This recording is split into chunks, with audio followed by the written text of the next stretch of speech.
Nolwenn Veller, bonjour. Bonjour. Je vous présente, vous êtes journaliste et l'une des co-autrices avec Yann Malo-Kerbrad de la dernière enquête de Spland, ce média d'investigation indépendant et breton dont on relaie régulièrement le travail dès qu'il y a une enquête qui sort. Bocage, la fin d'un paysage, c'est le sujet exploré cette fois dans une enquête en 5 volets. Et avant de donner envie aux auditeurs d'aller la lire, cette enquête en ligne, on rappelle que vous êtes journaliste indépendante, vous écrivez pour plusieurs titres avec un intérêt particulier, et ça tombe bien, pour l'environnement et les pratiques agricoles. Vous avez déjà beaucoup écrit à ce sujet. Oui, j'écris depuis une quinzaine d'années sur les questions agricoles, pour le site d'information Basta notamment, mais aussi pour le magazine Santé Travail. Alors l'enquête dont on parle aujourd'hui, elle a été publiée il y a un mois, fin février, à retrouver dans son intégralité sur le site spland.org. Spland, ça s'écrit S-P-L-A-2-N, c'est du breton. Il faut peut-être commencer par expliquer d'où vient l'intérêt pour ce sujet-là et puis ce qu'est le bocage. Alors pour répondre à ces deux questions, donc le bocage, c'est cet ensemble de haies, talus et chemins creux qui délimitent les parcelles agricoles et qui quadrillent les paysages. Donc c'est un paysage qui a été largement détruit au moment du remembrement dans les années 60-70. L'objectif, c'était de réorganiser le paysage agricole pour agrandir les parcelles et faciliter le passage des machines, des très grosses machines. Donc il y a des milliers et des milliers de kilomètres de haies qui ont été arrachés pendant cette période-là. Et il y a une BD qui va raconter cette histoire-là, qui sortira à l'automne, qui a été faite par Inès Léraud, que je vous recommande par avance. Et ce que raconte notre enquête, en fait, c'est que cette destruction-là, elle continue. Alors même que le remembrement, il est terminé donc depuis déjà assez longtemps. Et ce qu'on a remarqué, c'est même que finalement, c'est une destruction qui s'accélère depuis 10 ans. Ce qui peut paraître étonnant parce qu'on n'a jamais autant parlé de l'arbre, il n'y a jamais eu autant de textes de lois et de cadres et de très belles déclarations en faveur de l'arbre et de la haie. Mais on estime que depuis une dizaine d'années, c'est 23 000 kilomètres qui disparaissent chaque année en France. Là où le sujet devient intéressant, c'est que ces haies, elles ne sont pas là que pour faire joli, elles sont bien utiles d'un point de vue à la fois biodiversité mais aussi climatique, on le résume comme ça. Oui, on résume comme ça, parce que comme je le disais au début, au départ, le bocage, c'est vraiment un paysage de limite. C'est pour délimiter les propriétés, pour délimiter les pâtures des champs de production, etc. Mais c'est vrai que ça fait un linéaire, finalement, d'espace naturel qui est potentiellement très important et au milieu duquel, évidemment, se développe une très riche biodiversité. Et ces haies, elles prémunissent aussi les campagnes des inondations, des sécheresses et du vent. C'est ce qu'on lit dans l'enquête. Pourtant, chaque année, environ 23 500 km de haies continuent à disparaître en France.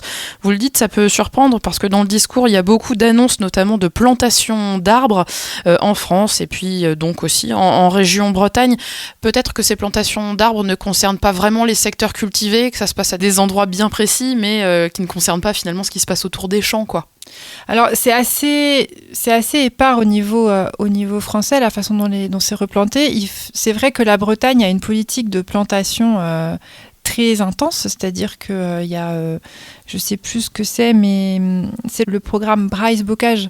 Bref, il y a plusieurs milliers de kilomètres de haies qui ont été replantés en Bretagne depuis qu'existe le programme Bryce-Bocage depuis une grosse quinzaine d'années, mais qui ne compense pas tout à fait les destructions.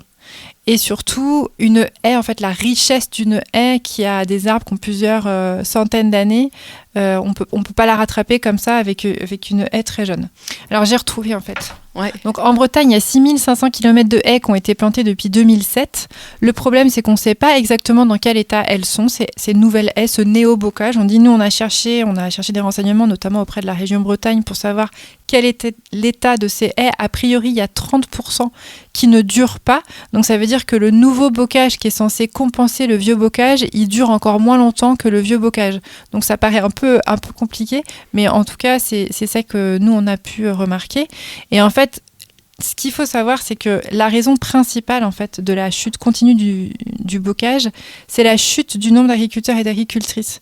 Si on trace deux courbes entre le nombre de kilomètres de haies et le nombre d'agriculteurs et d'agricultrices, c'est deux courbes qui sont parallèles. Donc c'est vraiment un paysage qui est lié à une forte présence dans le milieu rural.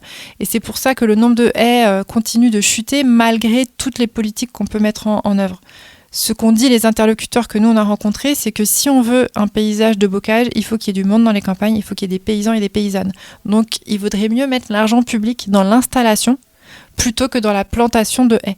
Donc le résultat, c'est qu'en Bretagne, les millions d'euros investis par les collectivités locales pour des plantations n'empêchent pas les arrachages importants. Pour continuer un peu sur les explications là, à ce recul du bocage en Bretagne et ailleurs en France, il y a, vous le disiez au début, le fait que les haies représentent un obstacle au développement d'une agriculture intensive toujours plus mécanisée. Pour faire simple, il faut faire de la place pour des tracteurs toujours plus gros qui passent dans les champs, puis avec des exploitations qui s'agrandissent.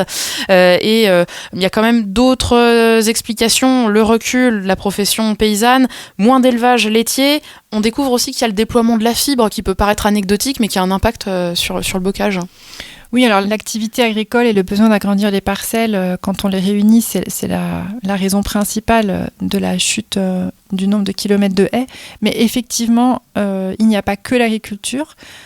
Il y a l'urbanisation aussi, il y a beaucoup de nouveaux lotissements ou de zones artisanales qui sont construites régulièrement en Bretagne au détriment des haies. Et il y a, comme vous le dites, la fibre.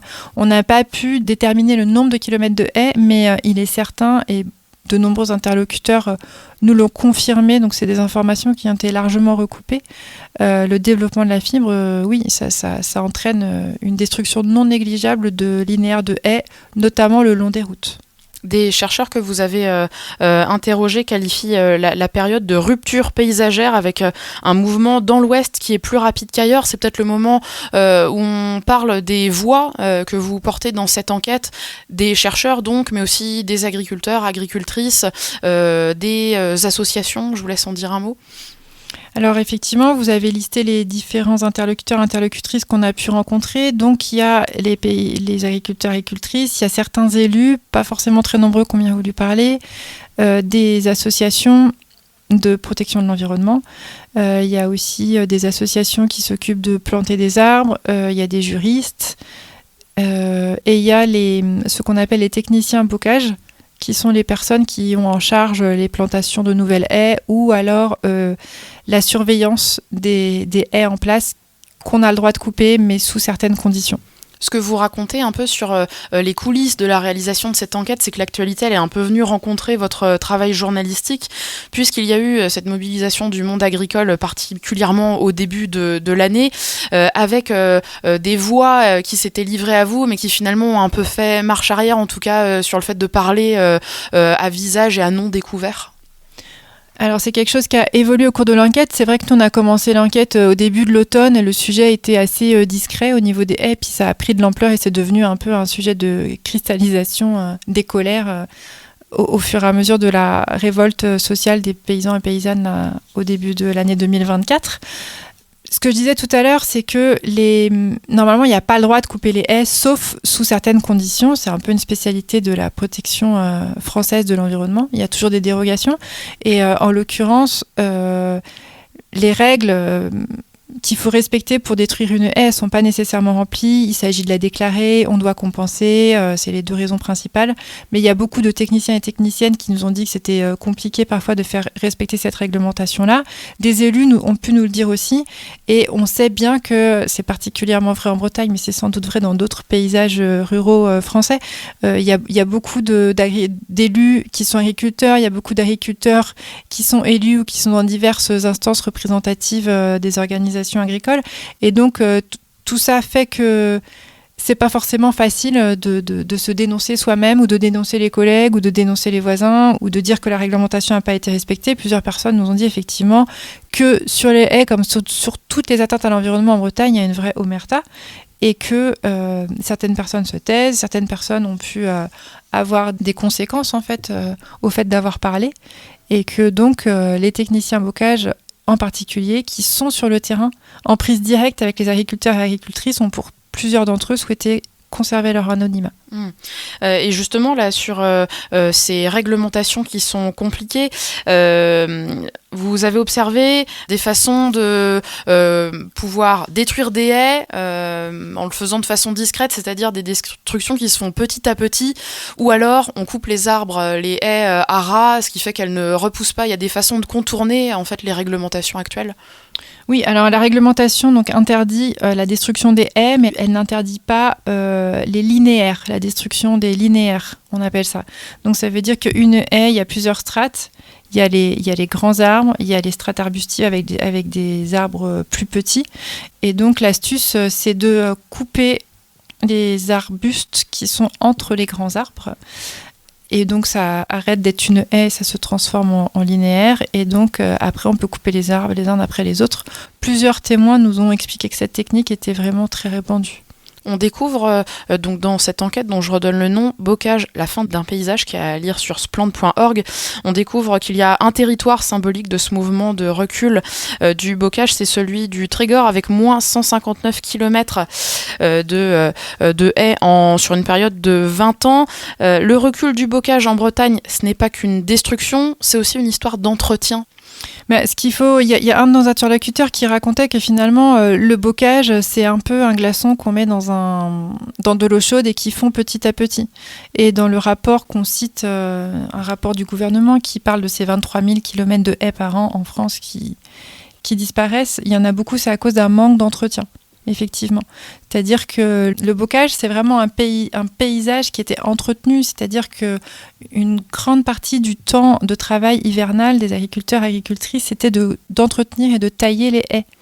Et donc, quand ce travail-là, il ne peut plus être fait, les haies, elles s'abîment, elles ne sont pas régénérées. Et donc, petit à petit, elles disparaissent. Et si l'entretien n'est pas fait, c'est parce qu'il coûte cher et qu'en fait, il est à la charge des agriculteurs aujourd'hui ? Oui, c'est ce que certains d'entre eux regrettent, c'est que c'est finalement un paysage qui bénéficie à l'ensemble de la collectivité et qui sont seuls à entretenir. Donc ça coûte de l'argent et ça peut être pénible et très dangereux d'entretenir des arbres. Donc c'est aussi au moment où il y a eu le remembrement. Donc il y a plein de gens évidemment qui ont beaucoup regretté que ce paysage-là disparaisse et qui se sont battus pour qu'il ne soit pas détruit. Mais il y a aussi une partie des agriculteurs et agricultrices qui ont été soulagés de ne plus avoir ce travail-là à faire. Le sujet est d'actualité, là, toujours en ce mois de mars, puisque sur la question de l'entretien, la période vient d'être allongée mi-mars sur décision du ministère de l'Agriculture, période légale donc pour pouvoir élaguer les haies. Vous avez vu passer cette annonce-là qui a été critiquée notamment par des associations environnementalistes. Mais ce qu'il faut savoir, c'est qu'il est interdit de détruire les haies à cette période-là parce que, en fait, c'est la période où nichent tous les oiseaux. Et on sait très bien que si on détruit les haies à ce moment-là, on prend le risque de décimer les populations d'oiseaux. Or, elles sont déjà très mal en point. Donc la période là pour continuer à élaguer ces haies se prolonge jusqu'au 16 avril, un mois de plus. Et comme on vient de citer le ministère de l'Agriculture, on précise que les services de l'État justement n'ont pas souhaité répondre à vos questions pour cette enquête sur le bocage en Bretagne. Pourtant, vous dégagez des pistes d'amélioration. Il est question de simplification administrative, de mieux répertorier et protéger les haies et aussi d'avoir plus de contrôle et des sanctions qui soient vraiment, dissuasive pour les agriculteurs qui ne respecteraient pas la réglementation. Mais effectivement, les sanctions sont pas du tout dissuasives puisque ça a été documenté par plusieurs enquêtes, notamment effectuées par le gouvernement. C'est-à-dire que ça peut coûter moins cher de payer une éventuelle amende que de replanter. Donc ça, effectivement, ça encourage pas beaucoup à bien entretenir le paysage du bocage. Mais encore une fois, même une politique qui sanctionne mieux, même une politique où il y a plus de contrôle de ce qui se fait, ça ne pourra pas remplacer des installations massives d'agriculteurs et agricultrices qui sont les seuls à pouvoir garantir la pérennité de ce paysage. Et avec un modèle agricole qui favorise l'installation de haies, on parle d'un changement de modèle. On parle tout à fait d'un changement de modèle et ce qui est intéressant, c'est que nous, on a pu documenter en creux finalement le profil des personnes et des agriculteurs et agricultrices qui plantent des haies, parce qu'il y en a quand même s'ils sont minoritaires. C'est une étude qui a été faite à la demande de la région Bretagne, justement par 2 sociologues Catherine Darrow et Marie Toussaint. Et en fait, elles racontent bien que les personnes qui plantent des haies, ce sont des personnes qui sont, donc c'est plutôt des éleveurs, qui sont plutôt en bio, donc qui font pâturer beaucoup leurs animaux et qui sont aussi dans des dynamiques de travail collectives, c'est-à-dire qu'il y a des échanges avec les voisins, ils sont dans des groupes de travail, etc. Parce que le bocage, c'est un paysage de culture collective, c'est pas quelque chose qui s'entretient chacun dans son coin. Donc ça permet de comprendre un peu vers quel modèle agricole il faudrait tendre. Nolwenn Weller, vous êtes donc l'une des co-autrices de la dernière enquête de Splend, ce média d'investigation indépendant et breton, co-autrice puisque vous l'avez menée cette enquête avec Yann Malo-Kerbrat, et puis on cite les prénoms de Faustine et Juliette, salariées de Splend, accompagnées d'Inès Léraud, fondatrice de ce média, pour aboutir là à cette enquête qui est à découvrir en ligne sur splend.org. Et on ajoute en plus la participation de Denis Vanier qui a réalisé un travail de cartographie qui permet de rendre très lisible la situation, et les illustrations très jolies de Yann Le Sachet. On précise toujours que l'accès libre aux enquêtes de Splend, c'est chouette, mais il faut pouvoir les financer, ces enquêtes, et donc les dons sont toujours les bienvenus de la part de lecteurs pour soutenir ce média local. Et c'est le moment où vous me dites s'il y a des choses à ajouter. Peut-être dans les avantages, à un moment donné, rappeler que ça protège le bétail contre le soleil et que c'est pour ça que les éleveurs sont les premiers finalement à replanter des arbres, parce qu'ils voient bien que, surtout maintenant avec les canicules, c'est le seul endroit où leurs bêtes vont l'été, quoi. Donc on conseille aux auditeurs d'aller lire cette enquête qui est en 5 volets à retrouver sur splend.org, et puis aussi sur des médias partenaires, des articles qui sont en accès libre, et pour un média qui est sans actionnaire, ni publicité, ni subvention des collectivités locales, qui a donc besoin de vous, auditeurs, pour exister. Je voulais peut-être juste terminer en renvoyant vers une des dernières émissions Sur le front, réalisée par France Télévisions, justement sur ces objectifs de plantation d'arbres, puisque le gouvernement a promis de planter 1 milliard d'arbres d'ici 2030, et les équipes de Sur le front ont réalisé que le rasage d'arbres sains était en fait encouragé pour ensuite replanter, mais avec des arbres qui ne survivaient pas forcément, puisque plantés en ligne et dans un système de monoculture. Voilà pour la recommandation de ressources pour aller plus loin sur ce sujet-là. Nolwenn Weller, merci beaucoup. Merci. Le propriétaire ne nous a pas répondu. Maintenant qu'il a fait raser son bout de forêt, il va toucher d'un côté les aides de l'État pour la replantation et de l'autre, l'argent de la vente du bois.